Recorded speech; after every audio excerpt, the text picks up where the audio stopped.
Good morning all of you. शुरू करते हैं हमारी आज की क्लास। आज हम लोग पूंजीवाद क्या है इसको समझेंगे, पूंजीवाद को जानेंगे कि क्या होता है पूंजीवाद, इसका उदय कब हुआ और इसने किस प्रकार से वैश्विक व्यवस्था में परिवर्तन लाया। तो जैसा कि हम सभी जानते हैं कि पूंजीवाद का जो प्रारंभ है वह 15वीं शताब्दी के अंतिम दौर से माना जाता है। क्यों? क्योंकि इस दौर में कई वैश्विक परिवर्तन देखने को मिले। क्या हुआ कि 15वीं शताब्दी के अंतिम दौर में सामंतवादी प्रथा टूटनी शुरू हो गई थी। और जब सामंतवादी प्रथा टूट रही थी तो उसके प्रभाव को आप लोगों ने पढ़ा था। तो आप लोगों ने देखा था कि किस प्रकार सामंतवाद के पतन के कारण, अच्छा ये टॉपिक मैंने आप लोगों को नहीं पढ़ाया है, एक्चुअली दूसरे बैच में हमने इसके बारे में डिस्कशन किया है। तो सामंतवाद जो था, जैसे भारत में सामंतवाद था ठीक उसी प्रकार यूरोप में भी सामंतवाद था। और यहाँ के और वहाँ के सामंतवाद में काफी ज्यादा भिन्नताएं थी। तो जो यूरोपीय सामंतवाद जो था वो मध्यकालीन युग में टूटना शुरू होता है और वो धीरे धीरे टूटकर समाप्त हो जाता है। तो जो सामंत के अधीन कृषक थे वो जाकर शहरों में बसते हैं और शहरों में व्यापारिक और गैर कृषकीय कार्य में संलग्न होना शुरू हो जाते हैं। तो इस दौर में बहुत सारी चीजें परिवर्तित होती है, बहुत सारी नवीन नवीन दशाएं, क्योंकि व्यापारिक खोजें होने लगती है, नए नए देशों का ज्ञान होता है, वाणिज्य व्यापार में प्रगति होती है। इस प्रकार से बहुत सारे अमूल चूल परिवर्तन हम लोग देख सकते हैं जिससे पूंजी का तेजी से विकास होता है।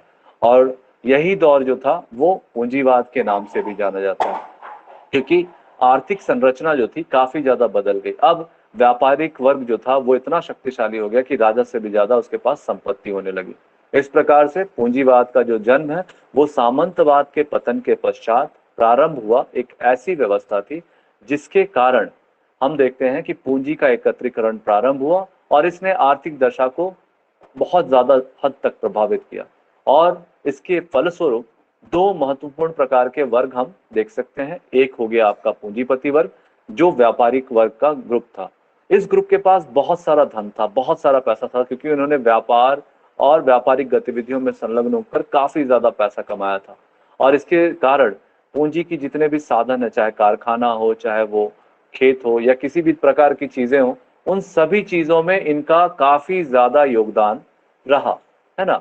इनका योगदान काफी ज्यादा रहा जिसकी वजह से ये सभी चीजों के स्वामित्व कहलाए। इनके पास सभी चीजों का स्वामित्व अधिकार था और ऐसा अधिकार पूरे यूरोप में कुछ मुट्ठी भर लोगों के हाथों में था।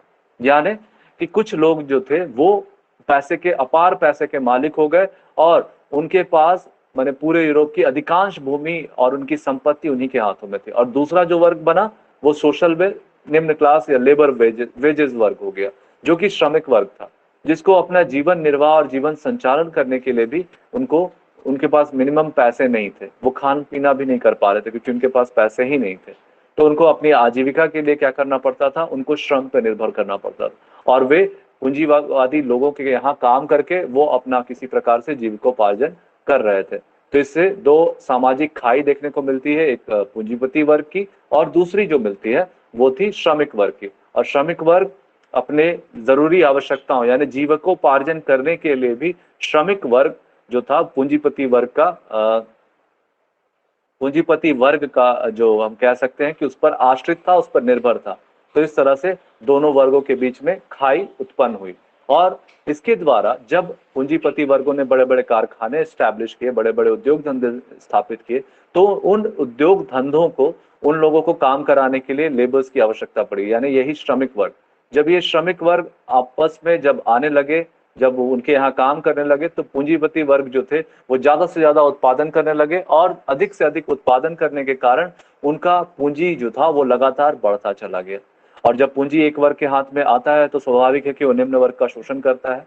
इधर श्रमिक वर्ग जो था वो प्रयास कर रहा था कि ज्यादा से ज्यादा सुविधाएं उसको प्राप्त हो, ज्यादा से ज्यादा उसको उनकी आवश्यकताएं की पूर्ति की जा सके। लेकिन दूसरी तरफ जो पूंजीपति वर्ग था वो किसी भी तरह की स्वतंत्रता देने के पक्ष में नहीं था, उनको ज्यादा वेजेस देना नहीं चाहता था, वो ज्यादा से ज्यादा मुनाफा पे ध्यान रखता था। और इस तरह से पूंजीवादी युग का प्रारंभ हुआ। दो स्पेसिफिक क्लास यानी एक पूंजीपति वर्ग और एक जो व्यापारिक वर्ग था, और दूसरा जो है आपका श्रमिक वर्ग जो मजदूर वर्ग था, इन दोनों वर्गों का सृजन हुआ और इन दोनों में परस्पर अपने वर्चस्व और अधिकारों के लिए आपस में संघर्ष भी प्रारंभ हो गया। और इस कारण से पूंजीपति वर्ग का जो उदय हुआ तो इसमें पूंजी का स्वतंत्र रूप से विकास करने का अवसर उनको प्राप्त हुआ।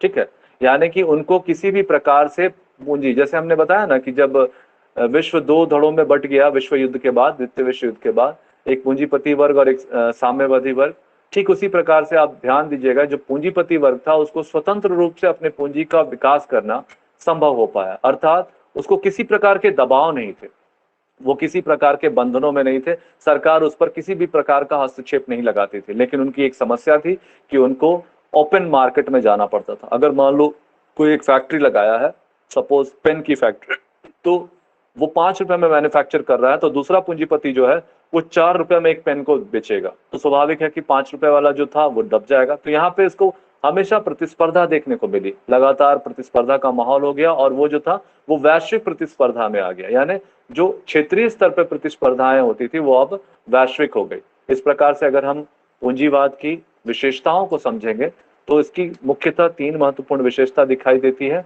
कि पहली विशेषता यह है कि जो संपत्ति था और उत्पादन के साधन थे तथा उसका वितरण का जो अधिकार था वो कुछ गिने चुने मुट्ठी भर लोगों के हाथों में आ गया, ठीक है। दूसरा जो इसका महत्वपूर्ण व्यवस्था था या इसकी विशेषता कह सकते हैं कि बहुसंख्यक जनता यानी कि बहुत बड़ी आबादी जो थी उनके पास उत्पादन के लिए औजार या साधन भी उपस्थित नहीं थे, यानी कि वो अपनी जीविका चलाने के लिए भी वंचित थे।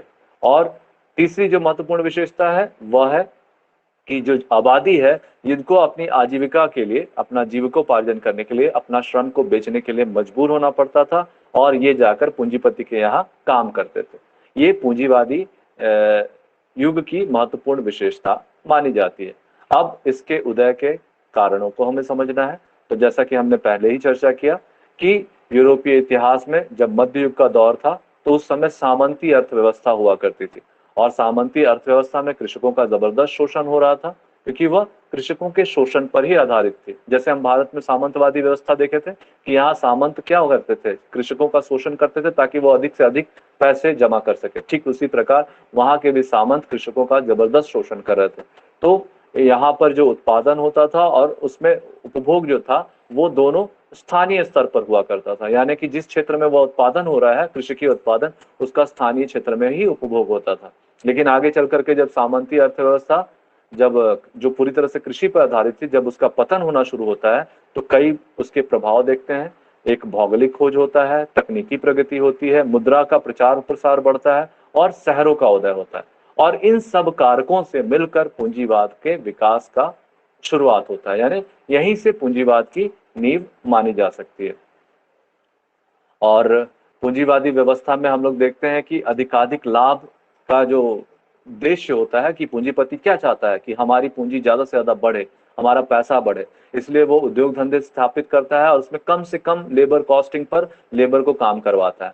तो वो क्या होता है कि वो एक तरह से क्या होता है उसकी अर्थव्यवस्था जो होती है अब यंत्रवत हो जाती है, जो पहले जड़वत थी। जड़वत का मतलब होता है कि एक जगह रुक गई है, एक स्थानीय स्तर पर काम हो रहा है, अब प्रोडक्शन क्या हो रहा है विश्व बाजार के लिए हो रहा है, तो ये मशीन से हो रहा है, यानी कि अब जो उनकी तकनीक थी वो जड़वत नहीं हो गई, अब वो यंत्रवत हो गई और वो धीरे धीरे विकास करने लगी क्योंकि अब लोगों की भौतिक आवश्यकताएं, भौतिक महत्वाकांक्षाएं बढ़ने लगी और लोग जो थे वो बराबर अपने भौतिक संसाधनों के या भौतिक सुख की प्राप्ति के लिए निरंतर नए नए आविष्कार और खोज करने लगे और नए नए भौतिक संसाधनों का विकास भी करने लगे, जिससे लगातार पूंजी का विकास होता चला गया।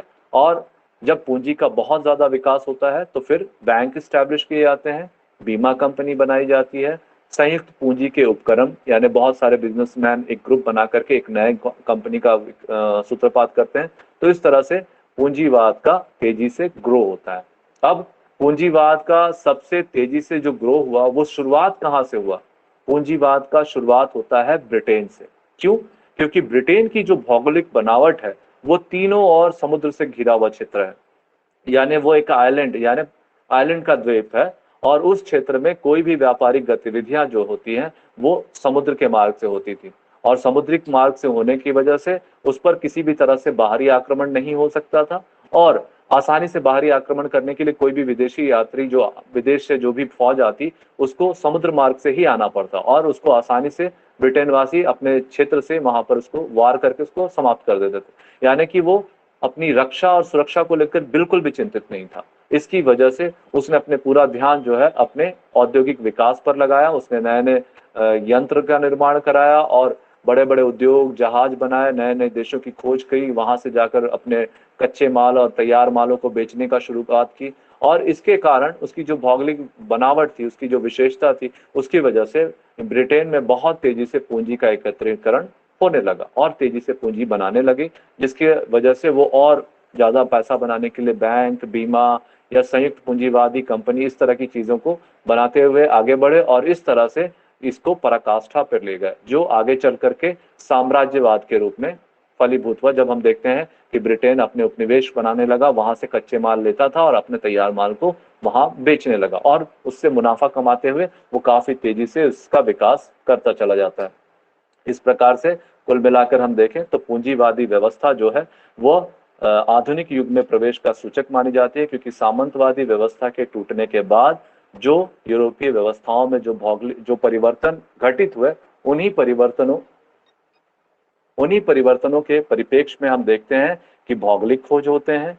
भौगोलिक खोजों के अलावा पूंजी शहरों का उदय होता है, तकनीकी ज्ञान में वृद्धि होती है, जिसकी वजह से बड़े बड़े कल कारखाने स्थापित किए जाते हैं और इस तरह से पूंजी का विकास प्रारंभ होता है। और जब पूंजी का बहुत तेजी से विकास होता है तो स्वाभाविक है कि समाज का वर्गीकरण दो महत्वपूर्ण भागों में, एक पूंजीपति वर्ग में और एक श्रमिक वर्ग में हो जाता है। और इन दोनों के बीच एक गहरी आर्थिक विषमताएं देखने को मिलती है, क्योंकि पूंजी जो थी कुछ मुट्ठी भर लोगों के हाथों में चली जाती है और वे लगातार उसके मालिक बने जाते हैं, क्योंकि सरकार द्वारा इस पर किसी तरह की कोई भी पाबंदी नहीं रहती। और इस कार्य में ब्रिटेन सबसे आगे रहा, क्योंकि उसकी भौगोलिक जो स्थिति थी उस पर कोई आसानी से आक्रमण नहीं कर सकता था। इस कारण उसने अपनी सुरक्षा पर से ध्यान हटाकर सिर्फ और सिर्फ अपने औद्योगिक विकास पर ध्यान दिया और उसने तकनीकी विकास के साथ साथ नए नए देशों की खोज की और नए नए उपनिवेश स्थापित करके वहां अपने तैयार माल को बेचना शुरू किया।